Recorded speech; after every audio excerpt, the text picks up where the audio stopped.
Pacifica, this is Democracy Now!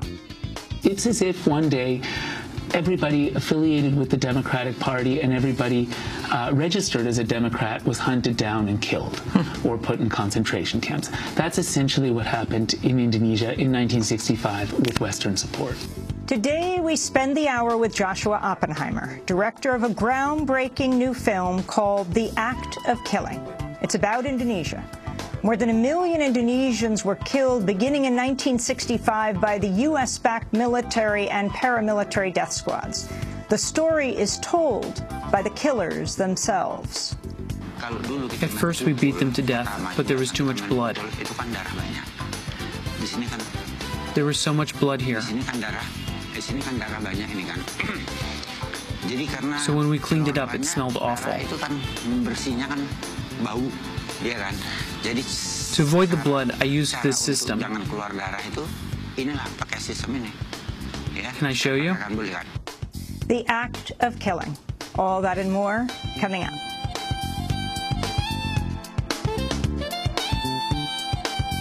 Welcome to Democracy Now!, democracynow.org, the War and Peace Report. I am Amy Goodman.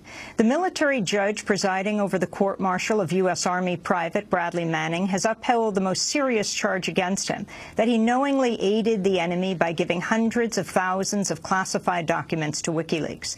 Manning's defense team had asked Colonel Denise Lynn to dismiss the charge, which could see Manning sentenced to life in prison without parole, plus an additional 154 years. But on Thursday, Lind ruled there was enough evidence to show that in giving information to WikiLeaks, Manning had knowingly provided it to enemy troops such as al-Qaeda. Last week, Harvard law professor Yochai Benkler testified that argument, quote, essentially means that any leak to a media organization that can be read by any enemy anywhere in the world becomes automatically aiding the enemy, unquote. Arguments are expected to continue today. The National Security Agency says it's implementing new security measures following the leaks by Edward Snowden that revealed its massive spying operations. NSA Chief General Keith Alexander said the agency has developed a two-man rule requiring two systems administrators to work simultaneously in order to access key information. During remarks at the Aspen Security Forum in Colorado, General Alexander also discussed the Obama administration's development of cyber weapons, saying roughly 4,000 people in Pentagon units were assigned to conduct cyber offense and defense. Alexander also suggested for the first time that President Obama had raised questions early in his tenure about the number of, quote, mistakes resulting in what Alexander framed as the accidental collection of data about U.S. citizens.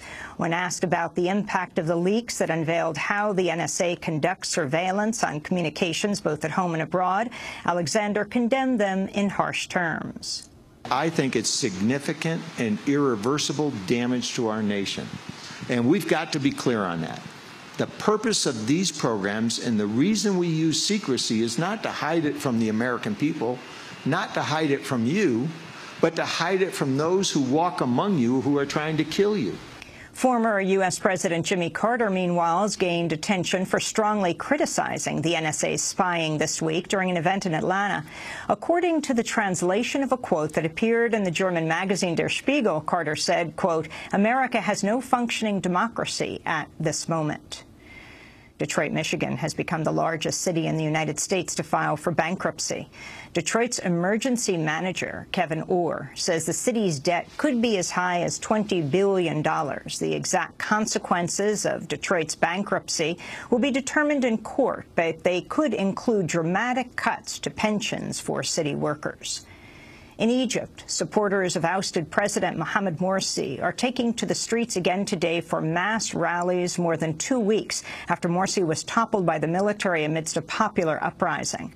Morsi's opponents are holding rival protests. Ahead of today's actions, interim President Adli Mansour gave his first national address, pledging to protect Egypt from those he says are seeking chaos and violence. I reaffirm to you all my commitment and the government's commitment to restore security and stability in our country. We will not be scared or alarmed, and we will not go easy on those who kill the innocent. We will fight a battle for security until the end. We will protect the revolution, we will build the nation, and we will move forward without hesitation. Russian opposition leader Alexei Navalny has been released from prison pending an appeal a day after he was sentenced to 5 years in prison for embezzlement. Navalny's supporters had flocked to the streets to condemn his conviction, saying it was motivated by his criticism of Russian President Vladimir Putin. Navalny helped launch mass protests around Putin's re-election last year. The U.S. military says the number of prisoners on hunger strike at Guantanamo Bay has dropped to 75 from more than 100 last week. A lawyer for the prisoners said he believes the drop is due to threats the prisoners would be deprived of prayer rights during the holy month of Ramadan if they do not eat. Earlier this week, a federal judge denied a motion by prisoners seeking to end the force feeding of hunger strikers. 46 hunger strikers are still listed for force feeding performed with nasal tubes. Italian officials say an ex-CIA base chief convicted in absentia for the extraordinary rendition of an Egyptian cleric has been detained in Panama. Robert Selden Lady, who ran the CIA station in Milan, was convicted in Italy and sentenced to 9 years in prison for the kidnapping of an imam known as Abu Omar, who was snatched from the streets of Milan in 2003 and taken to U.S. bases in Italy and Germany before being sent to Egypt, where he says he was tortured. Omar was eventually freed without being charged with a crime. A Panamanian police official told Reuters Robert Selden Lady has been handed over to Interpol. The top U.S. military officer says the Obama administration is considering the use of military force in Syria. General Martin Dempsey, chair of the Joint Chiefs of Staff, told the Senate Armed Services Committee Thursday he has provided President Obama with military options for the conflict between President Bashar al-Assad and rebel fighters. Dempsey responded to heated questions on Syria from Arizona Senator John McCain. I'm asking for your opinion about the use of kinetic strikes. That issue is under deliberation inside of our agencies of government, and it would be inappropriate for me to try to influence the decision with me rendering an opinion in public about what kind of force we should use. Senator McCain has vowed to block Dempsey's reconfirmation over what he says are inadequate responses on Syria. The U.S. announced plans to arm the rebels last month, but the effort has stalled amidst questions by Congress. Reuters, meanwhile, reports Britain has dropped its plans to arm the rebels due to public opposition and fear the weapons it provides could end up in the wrong hands. Secretary of State John Kerry is wrapping up a visit to the Middle East today after failing to advance plans for peace talks between Palestinians and Israelis. Palestinian negotiators had called for Israel to agree to guarantees regarding its future borders in order to ensure peace talks would be productive. This week, the Israeli government approved the building of more than 700 homes outside of its internationally recognized 1967 borders. A judge in Fulton County, Georgia, has indefinitely extended a stay of execution for the mentally disabled prisoner Warren Hill over a new state law that makes the suppliers of lethal injection drugs a state secret. In an order issued on Thursday, the judge said the secrecy law likely violates the Constitution, but she allowed prosecutors to immediately appeal to the state Supreme Court. If her injunction is overturned, Warren Hill could still be executed tonight. Hill was sentenced to death for killing a fellow prisoner while serving a life sentence for another murder. His lawyers say his execution would violate a Supreme Court ban on the execution of prisoners with mental disabilities. Trayvon Martins' parents have spoken out for the first time since George Zimmerman was acquitted in the fatal shooting of their son. In a series of network television interviews Thursday, Sabrina Fulton and Tracy Martin responded to the verdict. This is Tracy Martin on NBC's Today Show. Still shocked, still in disbelief. We felt in our hearts that we were going to get a conviction. We thought that the killer of our unarmed child was going to be convicted of the crime that he committed. Trayvon Martin's mother, Sabrina Fulton, also spoke out about the wider implications of Zimmerman's acquittal and the message it sends to youth. I mean, it's sending a terrible message to other little black and brown boys that you can't walk fast, you can't walk slow. So what do? I mean, how do you get home without people knowing or either assuming that you're doing something wrong? Trayvon wasn't doing anything wrong.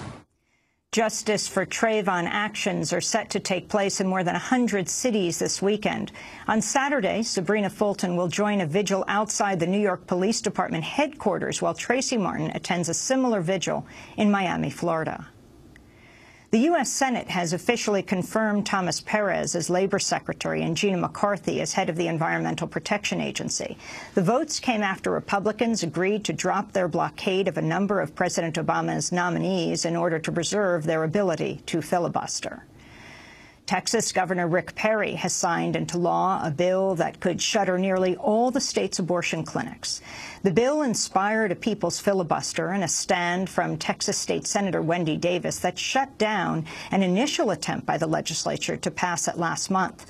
But Governor Perry announced victory in a signing ceremony Thursday as protesters chanted shame outside the room.